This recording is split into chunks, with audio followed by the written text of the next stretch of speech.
Ikiwa ni siku moja tu imepita baada ya Memorandum of Understanding kati ya Marekani na Irani kufeli, yani wakae wayazungumze, alafu kwenye mkataba ambao anatakiwa kuingia ili kuwe na amani kati ya Irani na Marekani kufeli. Baada ya hapo siku moja tu, Umoja wa Falme za Kiarabu unatangaza kuwa makombora mawili yamepigwa kutokea Irani kwenda kwenye Umoja wa Falme za Kiarabu, na wakadai kombora moja lilitua majini na kombora lingine lilitua kabisa ndani ya ardhi ya Umoja wa Falme za Kiarabu, jambo ambalo basi lingekuwa linailazimisha Abu Dhabi kuweza kujibu, na wakasema mifumo yao ya ulinzi pia ilifanikiwa kuweza kuzuia. Lakini hii taarifa sasa inavyochanganya, ukirudi kwa upande wa Irani wanakataa. Kupitia waziri wa mambo ya nje wa Irani, Said Abbas Araghchi, amekana hizo tuhuma. Amesema hizi ni tuhuma ambazo Irani haihusiki na chochote kile ambacho Umoja wa Falme za Kiarabu unakiongea, kuwa haya makombora yamepigwa na Iran. Sasa swali likawa, makombora haya ni nani aliyepiga? Ni nani ambaye amefanya hiyo kazi? Ni nani ambaye amerusha makombora haya upande wa Umoja wa Falme za Kiarabu? Kama Irani inakataa, je, ni nini ambacho kiko hapa? Ndugu zangu, ni kwenye vita kuna mambo mengi sana ambayo kuna propaganda pia ndani ya vita. Mona, lakini kwa upande wa Irani hawajawahi kukana iwapo wamehusika na chochote. Wao hawajawahi kukana, wamekuwa wakiongea. Ndio tunajua haya yanayoendelea pale mlango bahari wa Hormuz, tena wakati kama huu ambapo nakumbuka Donald Trump mpaka kwenye ukurasa wake wa Truth Social ameposti kasema mlango bahari wa Hormuz kuanzia sasa ni mali rasmi ya Marekani. Lakini kivipi wakati IRGC wako pale? Ini kwa sababu Donald Trump amekuwa akidanganywa. Ini kwa sababu Donald Trump ameamua kuchagua upande, kusikiliza stori za watu wanaomdanganya, kwa sababu ni aina ya kiongozi ambaye hapendi kuambiwa ukweli.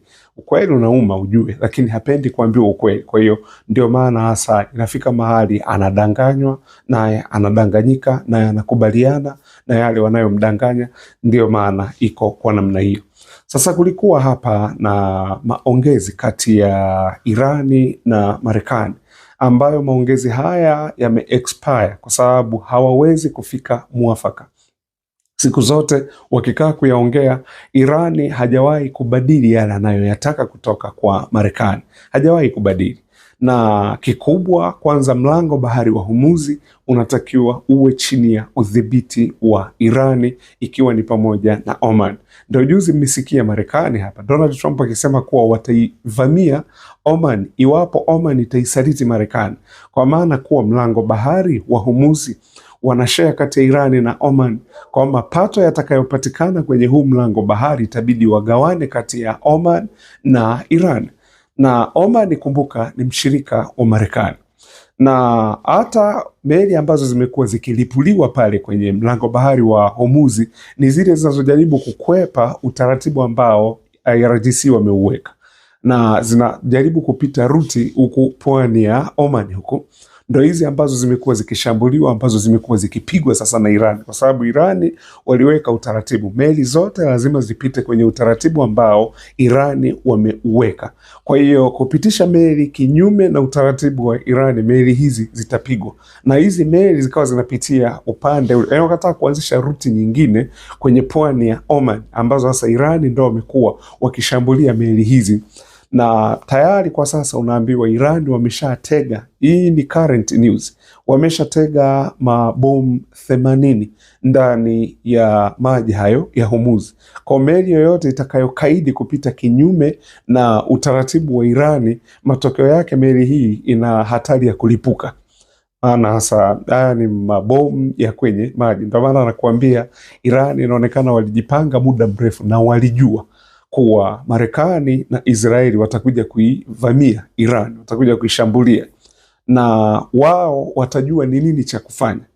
Na hii yote maana lazima haya ni mahesabu ambayo Iran wameyapiga muda mrefu, na tumekuwa tukisikia mara kadhaa Iran wakiwa wanaongea wao wenyewe wakiwa wanakiri kuwa tumejifunza namna ambavyo Marekani wanapigana vita, kwa na sisi tumeenda na hiyo tumejifunza, tumeadapti upiganaji vita wa Marekani, ndio maana hasa wanampelekesha Marekani kwa namna hiyo. Kwa hiyo leo hii Umoja wa Falme za Kiarabu umeshambuliwa na makombora mawili, tena ni makombora ya ballistic, lakini Irani inakataa, inasema hatujahusika na hayo mashambulizi. Swali linabaki, ni nani aliyeshambulia? Umeona, ndio tatizo hapo linapokuwa, ni nani aliyeshambulia wakati Irani inakataa hizo tuhuma kuwa yenyewe haijahusika na kitu cha namna hiyo. Kwa ndivyo mambo yanavyoendelea huko, ndugu zanguni, huko ambako ni hiyo Mashariki ya Kati. Lakini katika habari zingine ni kwamba Urusi pamoja na Irani juu wamekuwa wakifanya biashara ya silaha, na tayari kuna taarifa kuwa Urusi ameendelea kumpa Irani vipuri vya kutengenezea makombora. Maana ukumbuke kumekuwa na damage kubwa ya makombora, lakini pia vile vile drones ambapo wametumia sana, lakini kuna hii biashara ambapo sasa watu wa magharibi wanakuja kusema kuwa hii ni ishara ya kuwa Irani ameishiwa, na ndio maana imebidi apate vipuri na baadhi ya vipuri kutokea Urusi ili aweze kuendelea kutengeneza makombora pamoja na drones. Lakini shida ni nini? Kwani haya mataifa mengine hayapati msaada kutokea kwa Marekani pamoja na Umoja wa Ulaya? Tuchukulie taifa la Israeli na taifa la Ukraine. Ukumbuke Urusi na Irani wanapambana na Marekani katika njia tofauti. Okay, kwa Irani pale Marekani yuko moja kwa moja kwa kutumia zile kambi zake zile za kijeshi, lakini upande wa Ukraine Marekani ndio anaendelea kumsupport zaidi Volodymyr Zelensky. Kwa hiyo hizo ni propaganda tu kuwa okay, kwa nini sasa huyu asapotiwe na mambo kadha wa kadha kama hayo.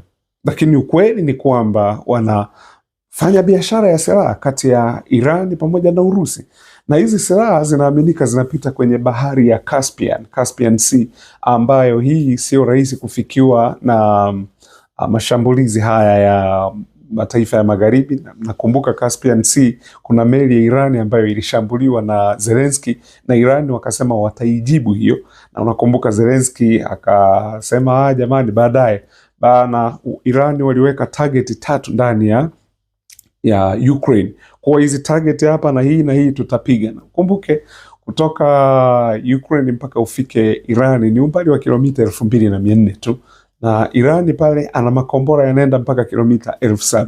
Kwa hiyo baada ya hapo Ukraine wakasema jamani, ilikuwa bahati mbaya, hatukujua, tulijua ni meli imebeba silaha ambazo zinaenda Urusi ili Urusi endelee kuishambulia Ukraine, kwa hiyo tunaombeni sana mtusamee. Kwa hiyo akawa ameomba msamaha kwa namna hiyo, wakasema lakini bado tutaangalia na kufikiria.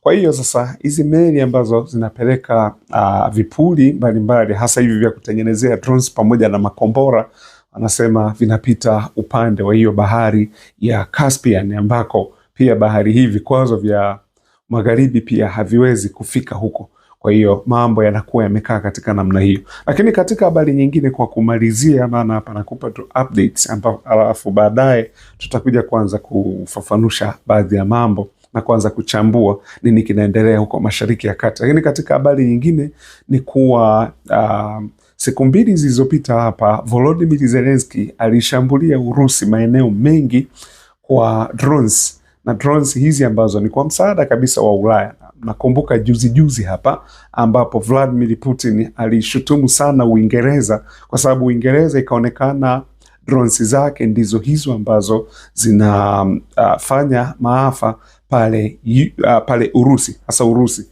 maana Zelensky ndo amekuwa akizitumia hizi. Lakini katika majibu naye Putin amejibu kwa kipigo cha ajabu sana huko kwenye mkoa wa Kharkiv, ambako watu 10 wamekufa, lakini na wengine 17 wamejeruhiwa katika shambulizi ambalo Urusi amelifanya la makombora katika taifa hili la Ukraine, ambapo Zelensky naye ameshutumu na amelaumu mashambulizi hayo na akasema pia atalipa kisasi, kwa sababu Zelensky kwa sasa amekuwa bora sana kwenye madrones haya. Mjue Umoja wa Ulaya wamemsupport sana hizi drones, kwa amekuwa ndio hivyo tena, amekuwa ni mwiba kwa upande fulani, hasa kwa upande huu wa Urusi. Ndugu zanguni, ninawashukuruni, asanteni sana. Kwanza tuendelee kwanza na hizi updates, alafu baadaye tutaleta uchambuzi kamili wa haya yanayoendelea katika haya niliyoyaongea. Asanteni.